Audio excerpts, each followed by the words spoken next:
Dear learners, आज हम बात करेंगे प्रिंसिपल्स ऑफ काउंसलिंग के विषय में। जैसा कि आप जानते हैं कि काउंसलिंग का जो मुख्य उद्देश्य है वो विद्यार्थियों की समस्याओं को सुलझाने में उनकी हेल्प करना है। ये विद्यार्थी भी हो सकते हैं या हम विद्यार्थी के संदर्भ में बात कर रहे हैं। अगर एक जनरल सेंस में बात करें तो यहाँ काउंसलिंग एक क्लाइंट के लिए, इंडिविजुअल के लिए और स्टूडेंट किसी के लिए भी हो सकती है। तो प्रिंसिपल्स ऑफ काउंसलिंग की अगर हम बात करें तो इसमें मुख्यतः 4 बातों का ध्यान रखना होता है कि काउंसलर किस तरह से व्यवहार कर रहा है, काउंसलिंग की जगह क्या है यानी उसका स्थान क्या है, काउंसलिंग का समय कितना है और जो काउंसलर है यानी परामर्शदाता है उसकी क्या रिस्पॉन्सिबिलिटीज़ हैं।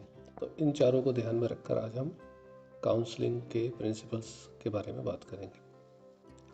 तो पहली बात यह है कि जो काउंसलर है उसको व्यक्ति की तमाम जो उसकी बातें हैं, जो उसके पॉइंट्स हैं, उनको ध्यानपूर्वक सुनना होता है और उसको ये समझना होता है परामर्शदाता को कि आखिर ये क्या ऐसी बात है जो इसको समस्या आ रही है। उसको अपने अनुभव के आधार पर वो सुनता और समझता है और फिर उसका परामर्श उसको वो प्रदान करता है।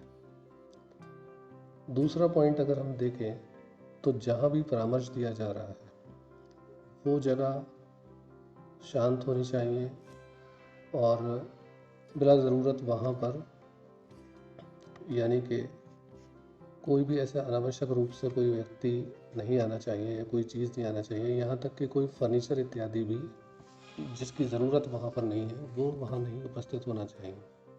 तो इस चीज़ का हमें ध्यान रखना होता है। इसके अलावा एक बात ये भी है कि जब काउंसलिंग दी जा रही है तो उसमें कोई जल्दीबाजी, हड़बड़ाहट नहीं होनी चाहिए। ध्यानपूर्वक सुनते हुए और उसको ऐसा नहीं कि परामर्शदाता को बहुत जल्दी है, जल्दी बात अपनी कर रहा है, तो जल्दीबाजी नहीं करनी होती है। इसके अलावा जो परामर्शदाता है उसका व्यवहार बहुत विनम्र होना चाहिए और सिंपैथेटिक होना चाहिए, यानी जो हमसे परामर्श लेने आया है उसके प्रति हमारी हमदर्दी होनी चाहिए। नेक्स्ट अगर हम बात करें तो काउंसलर जो है उसे क्लाइंट का, अपने पर्सन का, स्टूडेंट का कॉन्फिडेंस भी लेना होता है, तभी वो अपनी बात को पूरी तरीके से कर पाएगा और अपनी बात रख पाएगा। और एक बात ये भी है कि जो भी काउंसलर को परामर्श लेने वाले व्यक्ति ने बताया है उन सब चीज़ों को उसे कॉन्फिडेंट तरीके से रखना होता है, यानी कॉन्फिडेंशियल रखना होता है।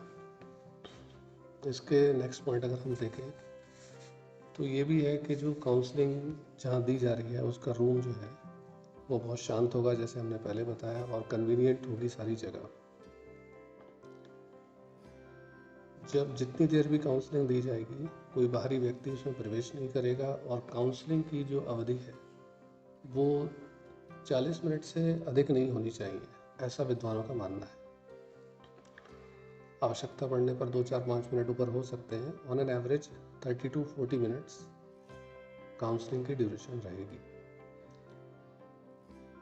और आवश्यकता पड़ने पर इसको घटाया या बढ़ाया भी जा सकता है।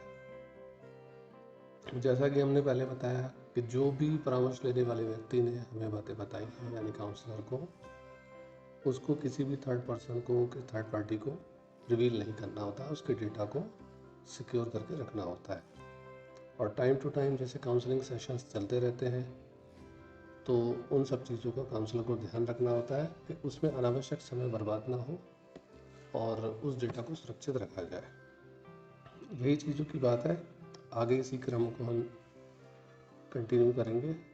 आज के लिए इतना ही रखते हैं। Thank you so much.